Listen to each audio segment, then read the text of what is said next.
Beberapa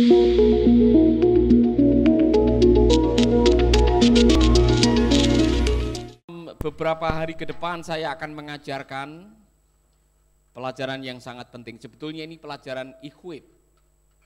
Tapi waktu saya mengajar kembali selama beberapa hari ini untuk GBI, GMCC di Jakarta untuk leadernya, saudara-saudara, saya sendiri diberkati dan saya rasa wah ini bagus sekali untuk kita semua bisa belajar winning with people. Bagaimana kita bisa mencapai keberhasilan dengan orang. Karena Anda tidak bisa berhasil sendirian. Tidak ada keberhasilan yang diraih sendirian. 1, 2, 3. Ulangi lagi sampai itu masuk di dalam hati saudara. 1, 2, 3. Jadi orang yang mau hidupnya sendiri saja saya sudah bisa meramalkan. Sulit untuk mencapai cita-citanya. Orang yang suka menyendiri, orang yang senang menutup diri, orang yang membenci sosialita, orang yang tidak suka bersama dengan orang lain, saya sudah bisa meramalkan. Tidak akan bisa mencapai keberhasilan. Karena keberhasilan selalu dicapai dengan kebersamaan. Maka skill yang harus Anda miliki adalah skill hidup bersama dengan orang. Amin. Haleluya. Saudara-saudara, pelajaran yang bagus sekali ini, tips pagi hari ini sebelum kita masuk ke inti pembahasannya. Salah satu yang saya dapatkan pagi hari ini, bagaimana cara membuat orang tertarik dengan Anda? Coba ada yang bisa tahu? Nggak usah pakai aji-aji semar mesem. Dulu saudara-saudara, siapa yang pernah pergi ke dukun, pasang susuk? Ya, ada susuk kecantikan, ada susuk KB. Yang saya maksudkan susuk kecantikan. Yaitu saudara pasang susuk di mata atau di bibir atau di hidung supaya waktu orang melihat wajah saudara langsung tertarik dengan saudara. Nah, saya mau kasih tahu, enggak usah pakai pasang susuk. Pak John Maxwell punya trik, punya cara bagaimana membuat orang tertarik dengan Anda. Dengar baik-baik. Buatlah dirimu tertarik dulu dengan orang itu. Karena ketika Anda tertarik dengan orang itu akan tertarik dengan Anda. Amin. Jadi bagaimana saudara mau membuat saya tertarik dengan saudara? Saudara harus tertarik dulu dengan saya. Iya kan? Ngerti maksudnya? Kalau saya tertarik dengan Edi, dan Edi tahu bahwa saya tertarik dengan dia, otomatis Edi akan tertarik dengan saya. Jadi yang jomblo-jomblo ini, bagaimana caranya saudara bisa membuat calon pasangan atau pacar saudara atau orang yang Anda sukai tertarik dengan Anda harus tertarik dulu dengan orang itu. Ini benar juga dalam hubungan bisnis, ini benar dalam hubungan pelayanan. Kalau Anda ingin orang itu tertarik dengan Anda harus tertarik dengan mereka. Nah, cara bagaimana supaya orang bisa tertarik dengan Anda? Kalau ketemu dengan orang itu, izinkan orang itu yang banyak bicara, bukan Anda yang banyak bicara. Pernah ketemu dengan orang belum apa, oh Bapak, saya ini orang begini, oh aku dia, Bapak tahu enggak, saya dulu, oh Bapak, kalau Bapak tahu waktu saya, oh Bapak. Kita tidak dikasih kesempatan untuk ngomong. Ketika kita tidak diberi kesempatan untuk ngomong dan orang itu hanya tertarik dengan dirinya sendiri, saya sudah langsung membuat keputusan saya tidak tertarik dengan orang ini. Jelas ya? Oke. Salah satu prinsip yang ada di sini yang akan menolong kita. Jadi ada beberapa prinsip yang menolong saudara. Adakah saudara siap untuk membangun hubungan? Nanti kita cek. Matius pasal 7. Matius pasal 7. Jangan kamu menghakimi supaya kamu tidak dihakimi. Karena dengan penghakiman yang kamu pakai untuk menghakimi, kamu akan dihakimi dan ukuran yang kamu pakai untuk mengukur akan diukurkan kepadamu. Mengapa engkau melihat selumbar di mata saudaramu, sedangkan balok di matamu tidak engkau ketahui? Bagaimanakah engkau dapat berkata kepada saudaramu, biarlah aku mengeluarkan selumbar itu dari matamu, padahal ada balok di dalam matamu. Hei orang munafik, keluarkanlah dahulu balok dari matamu, maka engkau akan melihat dengan jelas untuk mengeluarkan selumbar itu dari mata saudaramu. Ini Matius pasal 7 mengajarkan sikap hidup yang akan membuat Anda kehilangan banyak teman. Suka menghakimi, suka mencari kesalahan orang, dan saudara lupa bahwa ada sesuatu yang menjadi kekurangan saudara. Mengapa Anda suka mencari kekurangan orang? Karena Anda juga banyak kekurangan. Jadi ada beberapa prinsip yang saudara cek baik-baik supaya saudara siap untuk membangun hubungan. Yang masih muda-muda, perhatikan baik-baik. Beberapa prinsip ini akan menolong saudara siap atau tidak untuk Anda menjadi orang yang pintar membangun hubungan, tergantung beberapa prinsip ini. Yang pertama prinsip lensa. Saya sudah menjelaskan kepada saudara-saudara. Lensa, Anda memakai lensa untuk menghakimi orang. Anda memakai apa yang ada di dalam mindset saudara untuk menilai orang. Waspadai ini saudara. Saya pernah menceritakan kepada saudara-saudara, dulu waktu kecil saya suka beli kacamata yang frame-nya terbuat dari bambu dan lensanya dari kertas yang warna-warni. Saudara-saudara yang sekarang mungkin tidak melihat itu. Di kampung saya kalau ada orang punya hajatan, kemudian ada orang yang mungkin sementara ada pernikahan, nanggap wayang istilahnya. Ada orang yang jualan mainan itu, ya kan? Ada jual balon, jual kitiran. Saudara kan tidak tahu apa itu kitiran. Ya. Kemudian ada jual kacamata, ada yang lensanya warna hijau, ada yang warna merah. Waduh, Rp5 dulu harganya. Kalau saya beli satu yang warna hijau, saudara, semua kelihatan hijau. Ya kan? Kalau saudara ketawa, coba saudara ketawa, gigi saudara warna hijau. Ya kan? Semua kelihatan hijau. Jadi lensa yang saya pakai menentukan apa yang saya lihat. Lensa yang saya pakai menentukan penilaian saya. Waduh, kamu belum mandi ya? Kamu belum sikat gigi Edi? Itu gigi warna hijau itu. Jadi kita menggunakan lensa kita untuk menilai seseorang. Kamu tidak makan ya, kok pucat sekali. Wajahmu hijau hari ini. Masa dunia ini semua warna hijau? Gara-gara kita pakai lensa hijau. Jadi orang-orang yang barangkali dulu seringkali diremehkan, direndahkan sehingga dia punya citra diri yang rendah, cara pandangnya dia akan menentukan dia memandang orang lain. Itu menjadi lensa. Masih ingat cerita mengenai seorang ibu yang suka ngomongin jemuran tetangga ya? Masih ingat itu? Ya kan? Tiap hari ngomong, mengkritik tetangganya, istri tidak becus nyuci, padahal suaminya punya gaji, masa cucian semua kotor dijemur. Ya, tiap pagi yang ngomel, didengar oleh suaminya. Satu kali suaminya membersihkan jendela kacanya yang di rumahnya dia. Setelah jendelanya dibersihkan, kacanya sudah bersih, baru kali ini saya lihat dia cuciannya bagus. Kelihatannya bersih semua. Suaminya bilang, yang kotor itu bukan pakaiannya, yang kotor itu jendela kita.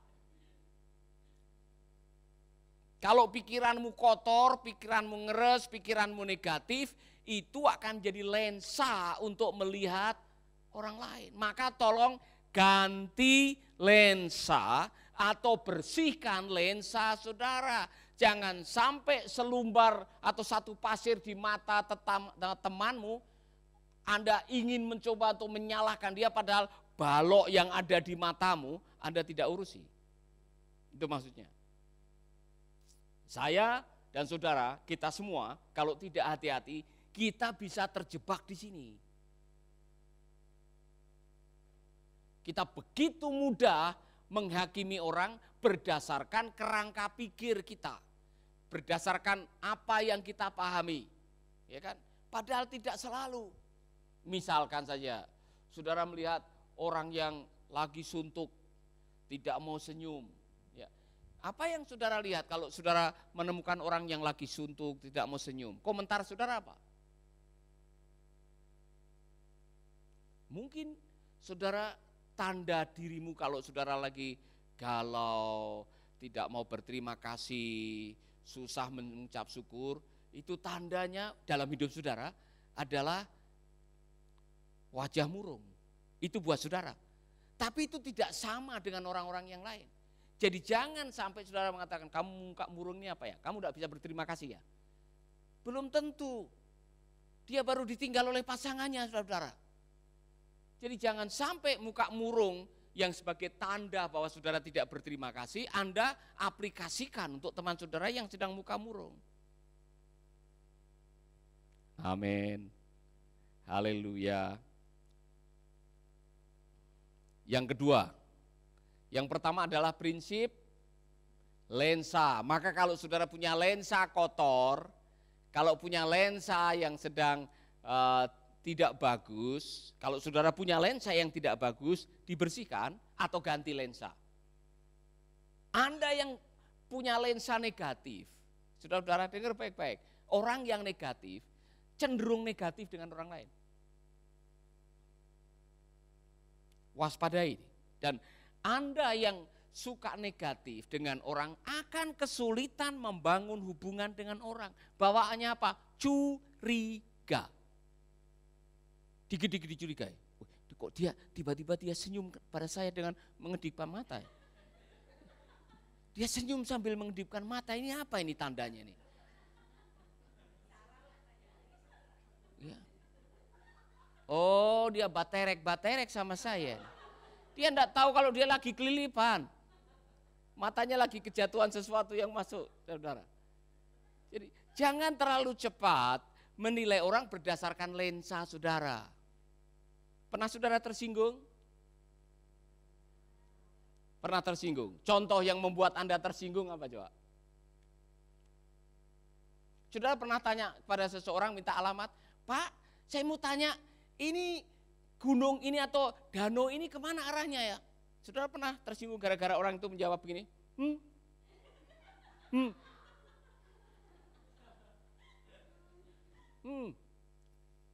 Pernah, saudara? Saya pernah tersinggung di Filipina, saudara. Orang Filipina kalau ditanya, saya mau ke sini cari alamat ini di mana, enggak pakai tangan.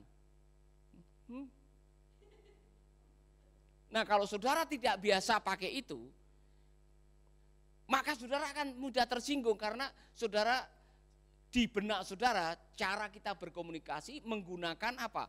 Menggunakan simbol yang ada di benak saudara. Simbol saudara itu yang mengartikan apa yang Anda lihat. Yang saya mau katakan padahal satu simbol artinya bisa beda-beda. Iya kan? Saudara pernah ketemu dengan kata yang sama tapi artinya berbeda? Artinya simbol yang sama, maknanya yang berbeda. Saudara pergi ke Malaysia naik kereta, kalau saudara mau pergi ke toilet adalah tandas, tulisannya tandas. Saudara akan bingung, tandas apa? Menandaskan. Saya mau menandaskan ini, saudara.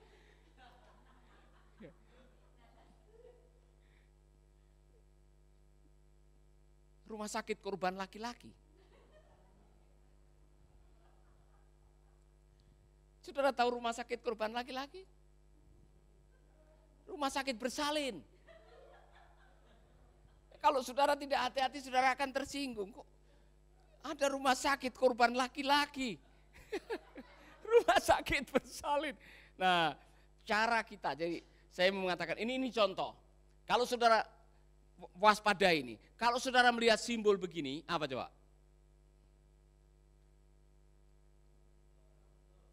Buat saudara sekarang, love. Jadi di benak saudara ada simbol. Dan saudara sudah punya arti dari simbol ini. Love. Nah, kalau saudara belum tahu, saudara dari kampung dibesarkan sebagai seorang anak penjudi. Tiap malam di meja judi itu ada kartu. Ya kan? Dan kartunya yang sering saudara lihat gambar daun waru. Jadi saudara sudah masuk di benak saudara simbol yang sama, tapi di benak saudara simbol itu artinya apa? Judi. Kemudian saudara ketemu dengan cewek, dan cewek itu jatuh cinta dengan saudara, kemudian cewek itu menulis potong surat dengan hanya I, you. Apa yang ada di benak saudara? Waktu saudara melihat ada surat dari orang yang saudara anggap saudara cintai, dia menulis I, kemudian you. Saudara mengatakan kurang ajar nih. Saya pikir dia cinta sama saya, ternyata dia ajak judi dengan saya. Ya kan? Mari kita berjudi dengan kamu. Jelas ya? Waspadai apa yang ada di kerangka pikir Anda, karena itu yang akan dipakai oleh Anda untuk menerjemahkan berita, untuk menerjemahkan kenyataan. Maka saudara-saudara, jangan selalu pakai lensa Anda. Sering-sering pakai lensa teman Anda juga, supaya bisa memahami apa yang sedang terjadi dalam kehidupan Anda. Amin. Haleluya. Yang kedua, prinsip cermin. Waspadai prinsip cermin, mirip-mirip dengan lensa, tapi kalau cermin, saudara-saudara, Anda biasanya menyukai orang yang mirip Anda. Yang suka warna merah, senang bergaul dengan orang yang suka warna merah. Yang suka makan bakso, senang bergaul dengan orang yang makan bakso. Orang yang punya hobi main sepeda, senang bertemu dengan orang yang hobi main sepeda. Jadi saudara-saudara, biasanya Anda hanya akan terhubung atau senang terhubung dengan orang yang mirip-mirip dengan Anda. Persoalan, ya kan? Persoalannya adalah di dalam dunia bisnis, di dalam dunia pelayanan, saudara akan ketemu dengan orang yang tidak mirip dengan Anda.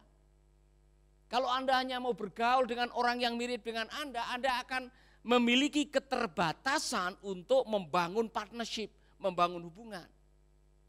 Ya kan? Kalau saudara hanya mau bergaul dengan orang yang makan bakso, kemudian masih ada orang yang suka makan steak, kemudian dia mau paksa, saya tidak suka makan, saya tidak suka makan steak, saya hanya mau makan bakso. Pokoknya kalau ajak makan saya, hanya bakso. Tahu ya?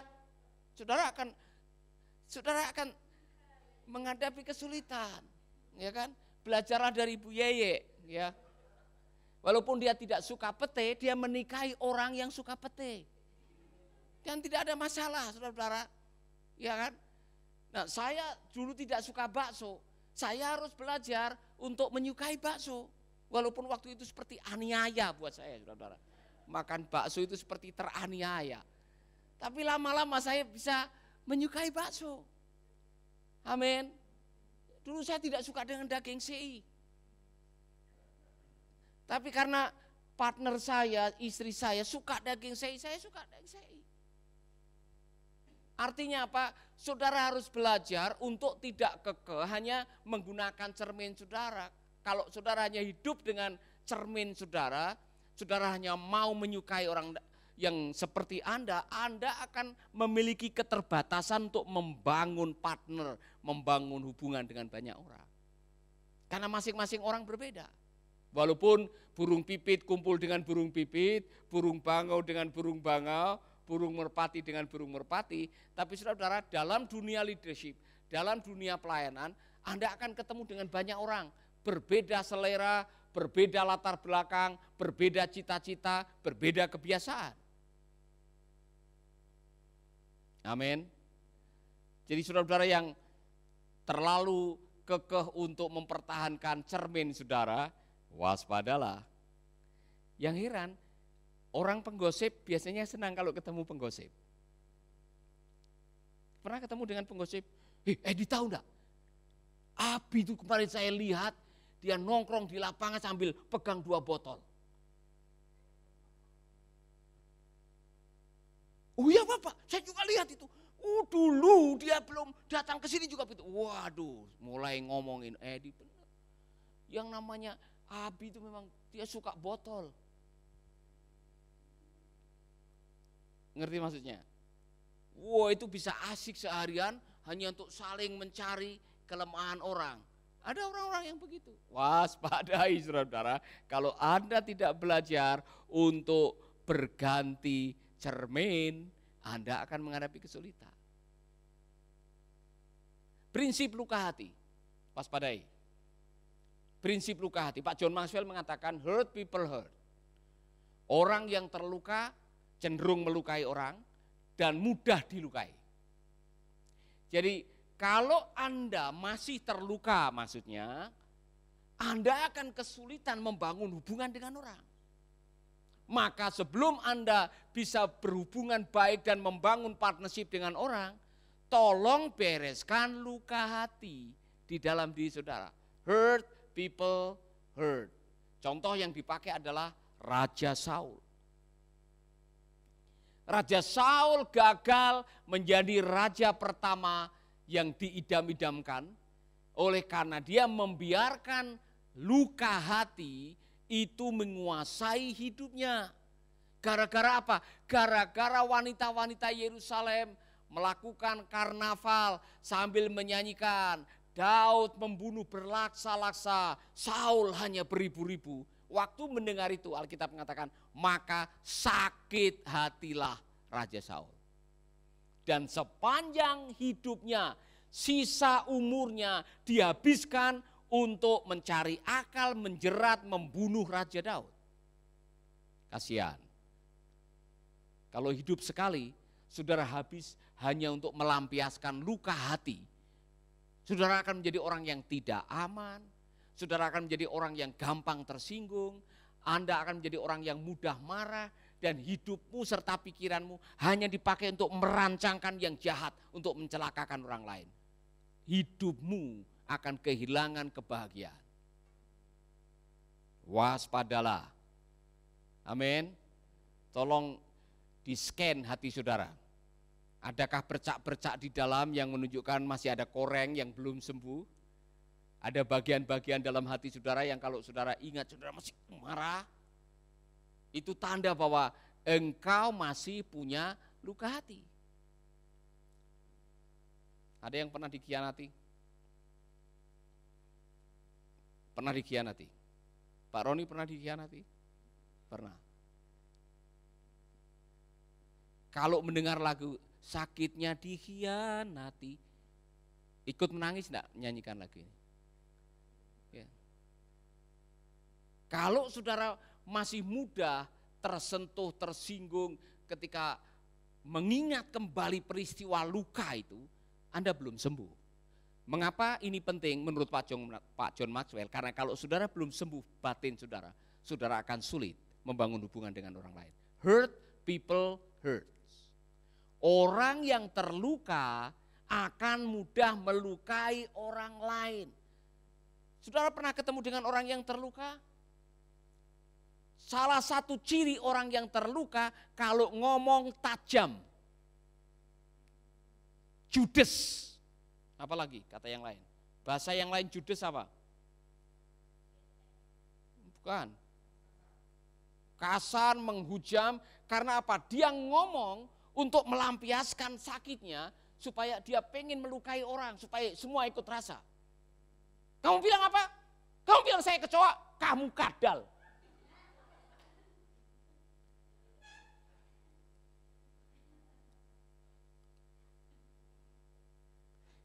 Pernah ketemu dengan orang yang hatinya terluka, saudara? Sorot matanya ketahuan sekali.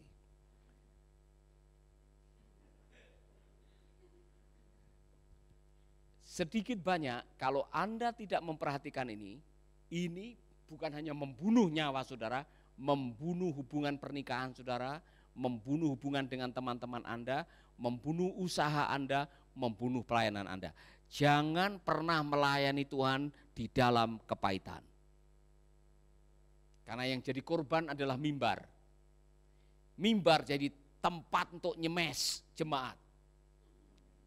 Tahu? Ya, saudara-saudara, kamu dengar firman Tuhan. Kalau kamu tidak dengar firman Tuhan, tampar malaikat kau, mati kau. Sebetulnya, ya, dia sedang mengekspresikan, melampiaskan luka batinnya dengan cara melukai orang. Dalam pernikahan kita sedang terjadi waktu saudara lagi terluka, omongan saudara pasti melukai pasangan saudara. Jujur, bertobat. Amin. Hurt people, hurt.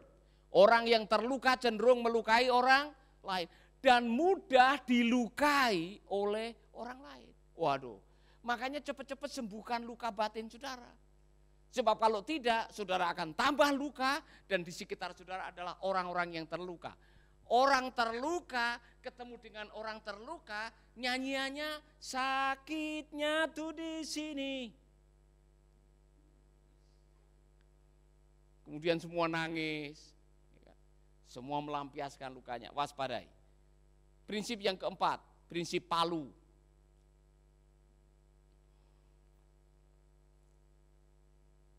Amin. Saya minta Edi maju ke depan. Ini anggap aja saya punya palu nih, ya kan? Ya. Pak John Maxwell bilang, kalau ada lalat yang hinggap di jidat temanmu, enggak usah pakai palu untuk mukul lalat itu. Ngerti maksud saya? Sebab kalau saya mukul lalat dengan palu,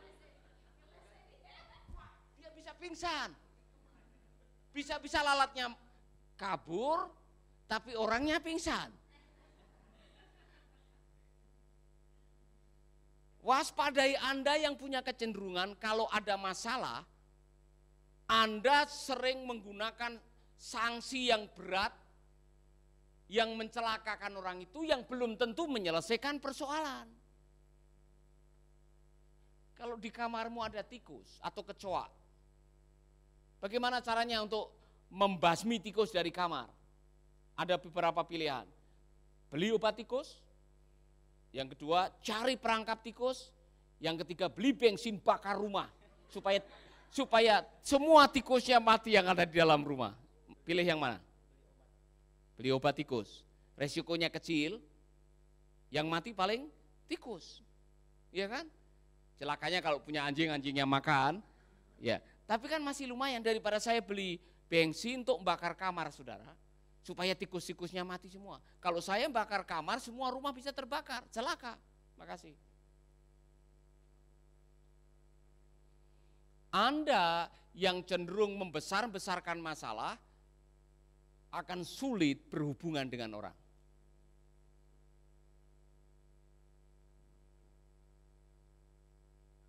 Pernah ketemu dengan orang yang kemana-mana, saya ini dalam hidup ini tidak ada orang yang mengalami pergumulan seperti saya, Pak. Di dunia ini hanya saya yang mengalami pergumulan semacam ini. Hanya kecil masalahnya. Tapi ada orang yang kadang-kadang cara menyelesaikan persoalan dengan menimbulkan persoalan. Bukan orangnya atau bukan masalahnya yang diserang, orangnya yang dicelakakan. Tadi kalau benar saya pakai palu untuk membunuh seekor lalat yang kecil, bisa-bisa lalatnya tidak mati, Edinya yang mati. Dalam hubungan, saudara, Anda harus punya hikmat.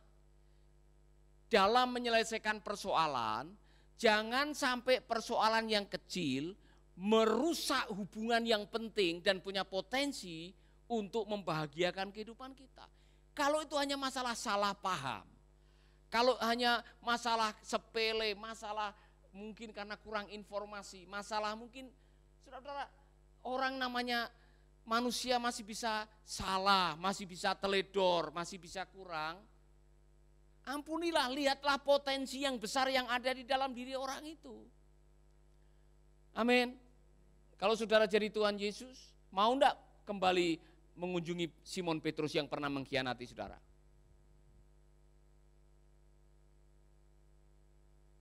Gimana Rinto? Udah 3 kali dia mengkhianati kamu. Masih mau mengunjungi dia? Makan sama dia? Menolong dia? Masih mau? Benar.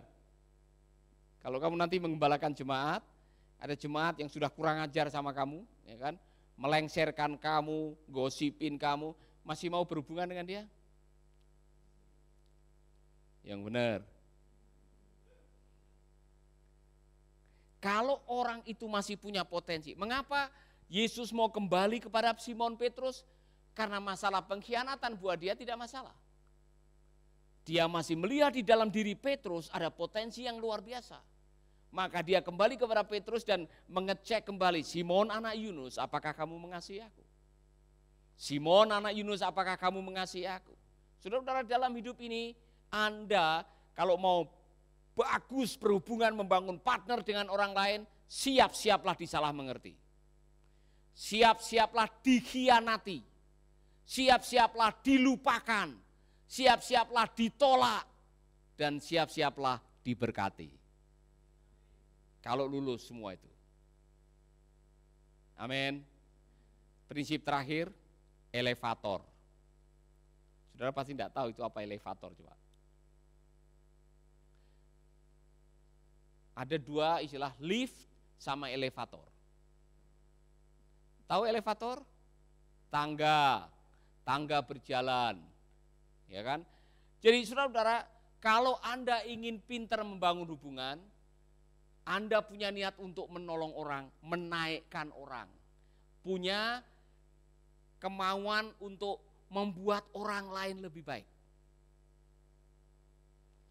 Ketika orang tahu bahwa Anda punya motivasi memberi nilai plus dalam persahabatan, dalam hubungan, orang akan senang dengan saudara. Oh, ternyata saya tidak dimanfaatkan. Saya berhubungan dengan orang itu, ternyata dia mau melihat yang terbaik dalam diri saya.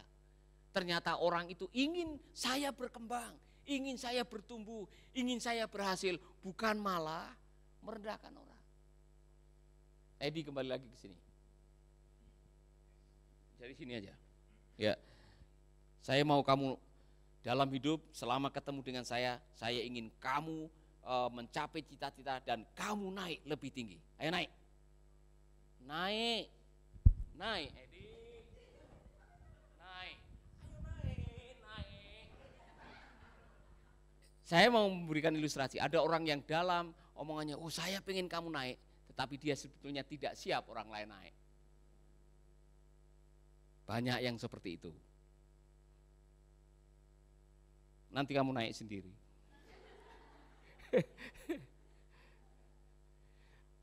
Saudara-saudara, cek baik-baik.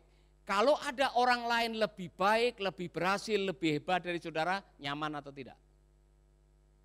Saudara senang atau saudara merasa terancam? Cek. Saya akan senang sekali kalau suatu saat Abi setelah 2-3 tahun di Australia pinter bahasa Inggris, dia berhasil seperti Epen, ya kan? Dulu sopir saya namanya Epen, sekarang dia diberkati Tuhan, saya lihat rumahnya bagus, punya mobil, suka berbagi, kalau saya ke sana selalu ditraktir, ya kan? Saya senang melihat orang berhasil. Karena ternyata kadang-kadang orang diizinkan numpang lewat dalam hidupan kita supaya belajar dari kita. Kemudian waktu dia berhasil saya senang karena saya akan mati. Kalau ada orang yang mengcopy, mencuri dalam arti positif ilmu kita supaya dia menjadi berhasil, saya tepuk tangan setelah kecurian. Puji Tuhan, dia sudah mengambil ilmu kita, bukankah untuk itu kita hidup? Some people come for a season, some people come for a reason. Ada orang-orang yang diizinkan singgah dalam kehidupan kita untuk belajar, untuk berilmu. Kemudian kalau orang itu keluar, dia tambah hebat, lebih bagus, lebih maju. Kita harus merayakan di hadapan Tuhan, Tuhan baik. Kita sudah dipakai oleh Tuhan untuk menolong orang. Amin. Haleluya. Jadi kalau Pak Roni sudah belajar di sini, belajar bagaimana memakai live streaming misalkan, atau belajar bagaimana membangun hubungan, kemudian Pak Roni gerejanya menjadi besar suatu saat, saya akan senang sekali. Amin. Cuman jangan kamera saya diambil untuk live streaming di sana. Saya enggak bisa lanjut live streaming. Ilmunya Anda ambil. Peralatannya jangan diambil, Pak. Saya tidak bisa melanjutkan live streaming.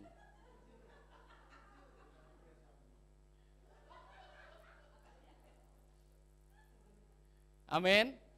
Jadi saudara-saudara, mari kita punya sikap menolong orang, membesarkan orang. Saya selalu mengulangi ini saudara-saudara berkali-kali. Tidak mungkin saudara ikut saya selamanya.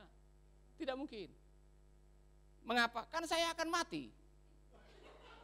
Apakah saudara menyusul saya ikut mati? Jadi kita mati sama-sama? Tidak mungkin. Ya. Jadi saya meniru apa yang ilmunya Pak Larry Stockstill. Di ujung kehidupan kita, apa yang penting? Pasangan hidup saya, anak-anak saya, teman-teman saya. Apa yang saya melakukan untuk teman-teman saya? Memperlengkapi mereka supaya mereka bisa jauh lebih baik dari saya. Sehingga pekerjaan dan misi yang Tuhan pertaruhkan, Tuhan taruh di dalam hati saya, semua bisa melaksanakan. Karena saudara-saudara, saya tidak mungkin bisa menjangkau seluruh dunia. Saya perlu orang-orang, saya perlu Rinto untuk mendirikan radio di Samlaki. Tidak mungkin saya yang ke sana. Maka saya tidak akan tahan karunia ilmu saya supaya bagaimana dia bisa mendirikan radio di Samlaki. Silakan curi sebanyak-banyaknya. Saya senang, curilah sekarang. Curi ilmunya. Tapi jangan curi lisennya yang di sini. Ngerti maksudnya ya? Lu saudara, ini hidup. Kalau Anda ingin punya banyak partner, pintar membangun hubungan, waspadai. Ada 5 prinsip tadi. Tolong cek baik-baik. Yang pertama prinsip lensa. Yang kedua adalah prinsip cermin. Yang ketiga adalah prinsip luka hati. Yang keempat adalah prinsip palu. Dan yang terakhir eskalator. 5 ini kalau saudara bisa mengatasi. 5 ini kalau saudara bisa memahami, saudara akan menjadi pribadi yang kemana-mana diikuti berkat. Kok ada orang yang mengatakan, Pak, saya ini punya apart, tidak saya pakai di rumah. Hanya dipakai kalau Kapolri atau Kapolda datang.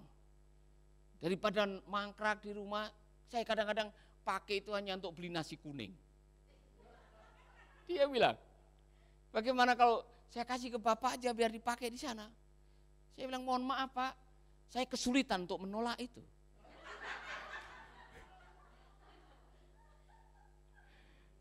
Amin. Kemudian ada orang yang bilang, saya punya mobil ini, mau enggak Pak? Ya maulah untuk pelayanan PIC. Kemudian bilang, nanti Pak kalau saya ada mujizat, APV saya juga saya kasih untuk pelayanan. Saudara-saudara, kenapa orang begitu mudah menyerahkan sesuatu kepada Anda, memberi karena sudah terbangun kepercayaan. Kenapa Anda dipercaya? Karena ada integritas. Kenapa ada integritas? Karena Anda hidup di dalam kebenaran.